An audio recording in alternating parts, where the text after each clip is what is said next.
BJP ಶಾಸಕ ಚಂದ್ರು ಲಮಾಣಿ ಲೋಕ trap case judge ಎದುರು 3 ಆರೋಪಿಗಳು ಹಾಜರು. ಮಾರ್ಚ್ 2ರವರೆಗೆ ನ್ಯಾಯಾಂಗ ಬಂಧನ.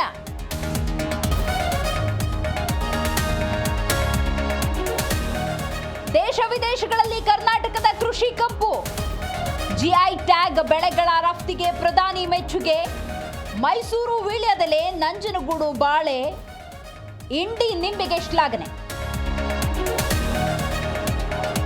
ವಿಕ್ಟೋರಿಯಾ ಆಸ್ಪತ್ರೆಯಲ್ಲಿ ಅವ್ಯವಸ್ಥೆಗಳ ಆಗರ. ದಿನನಿತ್ಯವೂ ರೋಗಿಗಳಿಗೆ ನರಕ ಯಾತನೆ. ಜಿ ಕನ್ನಡ ನ್ಯೂಸ್ನಲ್ಲಿ ಅಸಲಿಯತ್ತು ಬಯಲು.